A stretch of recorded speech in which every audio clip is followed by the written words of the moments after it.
Welcome to the Corner Office, where we bring you the latest news from the world of commercial real estate, the greatest voices in the industry, and the corporate chats you've been missing. Let's get to it. Tools, welcome to our podcast. Thank you. Tools obviously here from INC. I had quite a lengthy tenure in the commercial property industry, so we'd love to chat to you, understand INC, understand the philosophy, and really understand design and build a little bit better. So, yeah, glad to have you here. Thank you, Thanks. John. Awesome. Thanks for having me. One of the things I want to understand is, the design and build businesses. I think a lot of guys in the industry and sort of outside the industry as a client are wondering, why would we use a design and build team? For me, I think I understand the process pretty well. I like to get the teams involved as early as possible. But really, why would you use a design and build team? So what's the purpose? Why are you here? Sure. I think the main reason is, as much as a client knows or a company knows what their operations are and what they do day to day, they don't know how that translates to the office space. So we come into play where if they tell us the team sits like this and this is what they do and how they operate every single day, how do we make an environment that's efficient for them so that they can do their jobs efficiently and people can work at the best. Work in the best environment. In the best environment to suit what needs to be done. Yeah. So listen, my understanding of it is, you've got, because design and build really focus on commercial space, right? Correct. So it focuses on industrial space, really more the office side of it, and an office space. So that's easy. But why can't someone who's, let's say, an interior designer come in? So someone, you've got a business, they say, oh, actually, I know someone who's an interior designer. They are going to come and, work in the space. Why is it more specialized? I think for the interior design for residential, it's more of like a look and feel as opposed to how efficient it is. Yeah. So in an office space, it literally has to be efficient.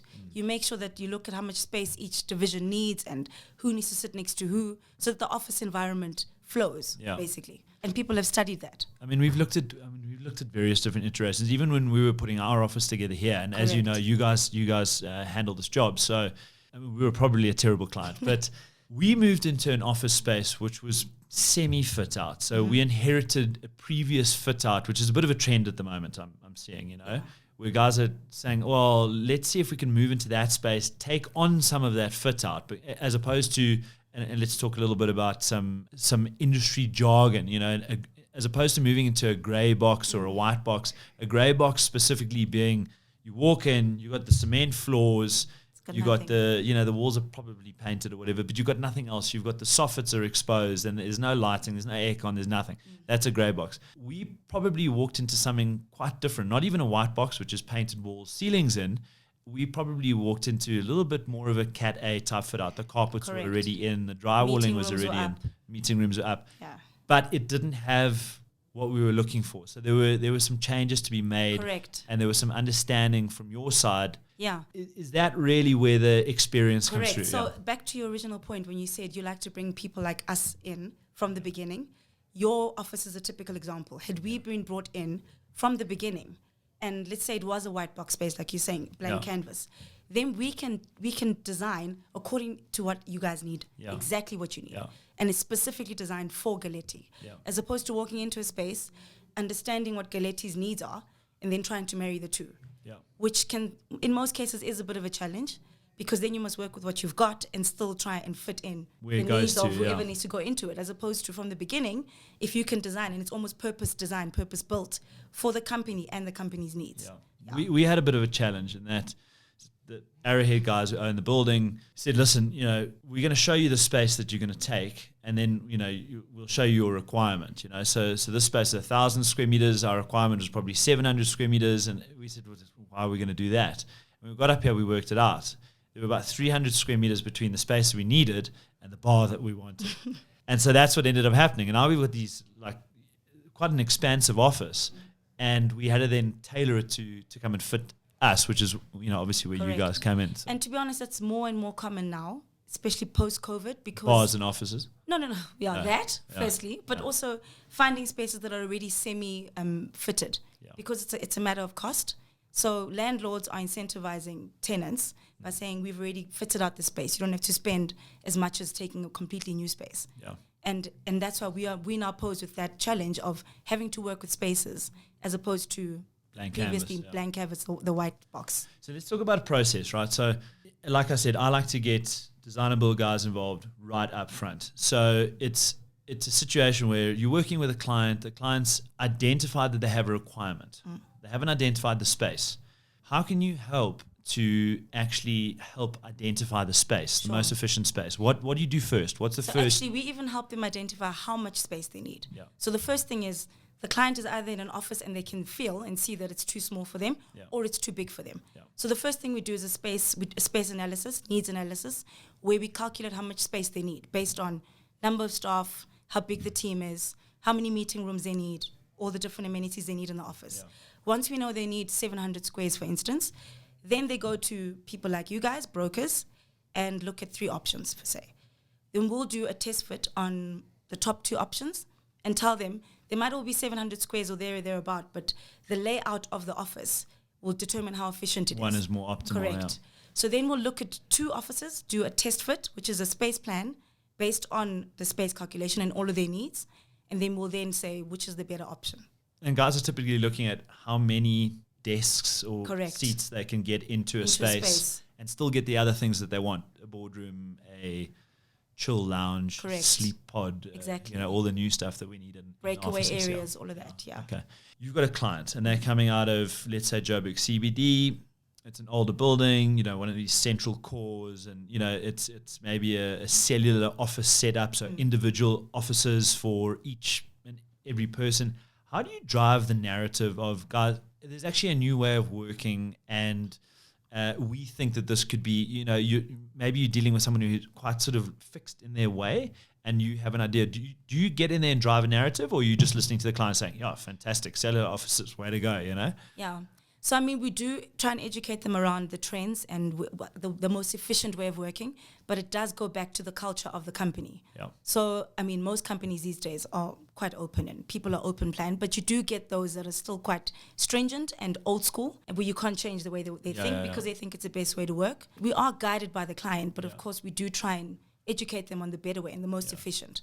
But I imagine, obviously you've got the legal guys. They need to have their own offices. Correct. Or maybe people that need private areas. Yeah, or the private equity guys. They sit and have their own offices. It's almost a series of individual offices within the greater office, but they use the common support and ability to walk out and talk to another partner or whatever it is. So I understand certain offices do drive that. But the way that I've also thought about it is, you've got certain guys who need to be, take our marketing team, for example. They get so annoyed being an open plan, although they make the most noise. But they get so annoyed being an open plan because sometimes you actually just need to sit and think, Correct. So is the idea to build those an area for people to go? Absolutely. Or is it an area to stay? So is it a bit of both? Yeah, so I can tell you now the trend is most people are in an open plan, but you need to provide like ample space of people to break away. Yeah. Number one, a lot of people are still on virtual calls, meetings. Yeah. So you need to have space for people to be able to go take a call and not get the noise from the open plan and still have private calls. Yeah. So breakaway areas have become a massive, massive need post-COVID. Even though companies are staying with the open plan sort of vibe, they are looking for more breakaway areas. Because you might just want to concentrate on something and can't concentrate in the open area. Out of it, yeah. Exactly, or you need to take a private call, like I said. Yeah. There's been some awesome tech that's come through, actually, in that space. Correct, in terms of, like, those virtual meetings, connecting to the Wi-Fi in the office, and you can take an office line call or a cell phone call on, so... Yeah. What kind of stuff are you seeing in that space, those meeting rooms, the visuals and that kind of thing? Sure. There's quite an interesting space. Also, that's another change post-COVID because of the number of virtual meetings that were taking place during a time where we couldn't have physical Lots meetings. of innovation, yeah. It hasn't really, as much as people are doing face-to-face meetings, the virtual meetings haven't fallen away. Yeah. And now in almost every single meeting room, we need to make sure that it's fit for that. So you've got the audio-visual, you've got the screens. Anyone can plug in. The acoustics can support the meeting as well. Yeah. So we find that post-COVID, more and more meeting rooms need to have that tech backup where people can have a meeting with someone that's in New York and feel as though they're face-to-face because the quality of the cameras that people are going for are much better. The quality of the sound that they're going for because the frequency of the virtual meetings has increased. I'm still an in-person guy. I like to have an in-person meeting. I just don't... Yeah. So you're finding people are spending a lot more on tech. These days than they were before. Yeah, and slightly smaller offices, right? Correct. So more people are out. There's still a little bit of work for home and that kind of thing. Most people coming back to the office. Yeah, that's what we're finding. Yeah. Yeah, you as well. I'm sure you've seen that. Big take up. Yeah, it's interesting. I wanted to chat about your business, INC. What does that stand for? Sure. I mean, I know there's expansion all over the place. Also, I know it started in the Middle East with a South African entrepreneur. Now it's come back to South Africa, but has different. What's happening? Sure. So INC stands for Inspiring New Creations, and it's a company that started off in, like you said, the Middle East in Dubai, and that's where the head office for the group sits. And thereafter, the Saudi Arabia office opened, and then we opened the Africa division. So if you can think of it as like a franchise where we're all part of like the bigger INC group, and we all do exactly the same thing. And do you find, I mean, obviously starting in Dubai, they've got certain experience, they're going to have certain designers, that kind of thing. Do you find that sort of intellectual property is flowing between all the different offices? Absolutely. So I'll give you an example. Our team has recently visited the Dubai office, and we had a week of just collaboration again amongst all the different teams, the design team, the project management team, and there was lots to learn both ways. Yeah. I mean, for our team, going to an area like Dubai where there's unlimited budgets for design, they got to see things that they wouldn't normally see in South Africa, because that side's very different here. People aren't like budget conscious. Yeah. But at the same time, our team was teaching that team how to design in an efficient way. Yeah. Because if you don't have to think about budget, it's very easy to just be lazy in your design. And sit. I don't want to say they're lazy, but yeah. to select whatever Think you want. differently. To think differently. Yes, yeah. But the creativity actually comes in when you don't have the freedom to just choose whatever you want. Yeah. So there's a lot of collaboration, and in fact the teams meet especially on the design side once a week, where they talk about whatever projects everyone's working on, and they'll get and share ideas and talk about trends and no, it's exciting business. I mean, I've known Sean for a while, and he's been incredibly entrepreneurial in the business, and so just great to watch that business expanding. What was exciting for me is this Saudi Arabia and then what they call it, Neom City. I mean, this is like a vision from the future. I mean, if you've not seen it, it's like it's literally a line, straight line with it. I mean, it's completely self-sustainable. It's filtered seawater. There's one rail which runs from one end to the other end. On one end you can ski, on the other end you can be at the beach.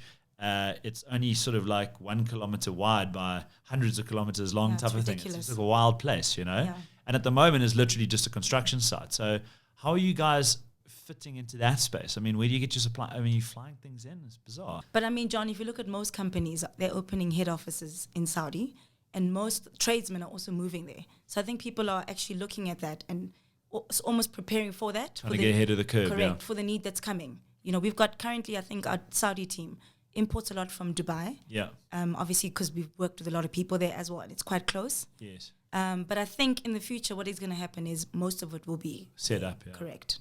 Fascinating. It's crazy. I want to chat about three things. One, speed. How long does this process take? Sure. Two, how much does it cost?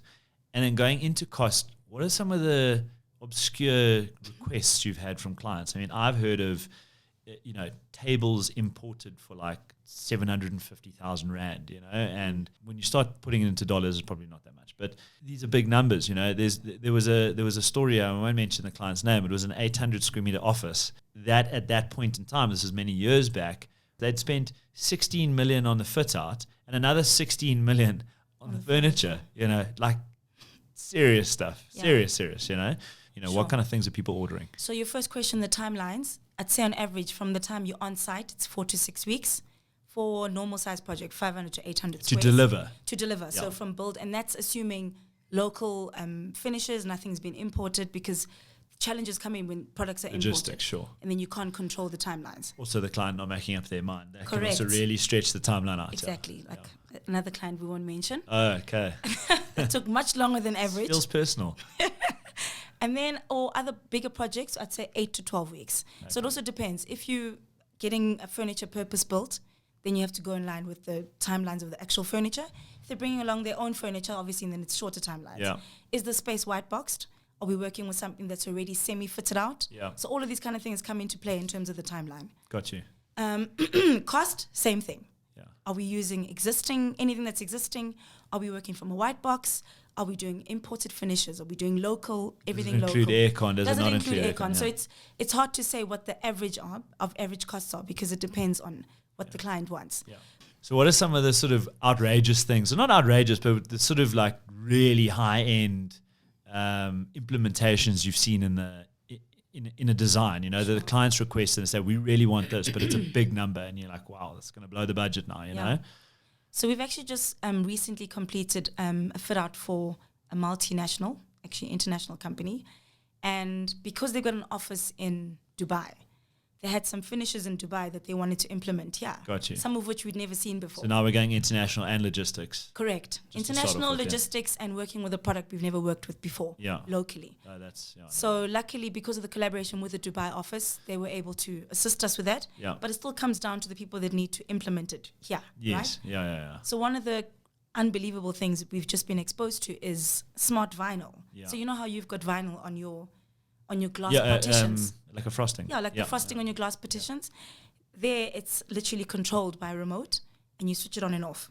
And it comes, and you press it on, the film comes up, and then it's completely private. I mean, you don't need any privacy. You switch it off, and it opens up. I've seen it on like Billions and that kind of exactly. stuff. Exactly. Yeah. So that was the first project that I was involved in. We did Is it with, instant frost out? Instant. It literally Can goes. it do designs? You can. Oh, wow. Yeah, it's beautiful. So, I mean, if you look at the cost of that, it's outrageous in our books. But if the client understands why they want it, I mean, every cost, it's relative to how important it is to them. Yeah. And because they've already been exposed to it in their Dubai office, they've seen the benefit of it. Yeah. So once you understand the benefit, the cost is, you know, exactly. Brilliant. It's also been amazing chatting to you. I know Keke wants to chat to you a little bit as well. She's got 100 questions. I had far less interesting stuff to talk about. But thank you for coming to join us. Thanks, John. And amazing to spend time with you. You too. Thanks for having me. Ciao. Cheers.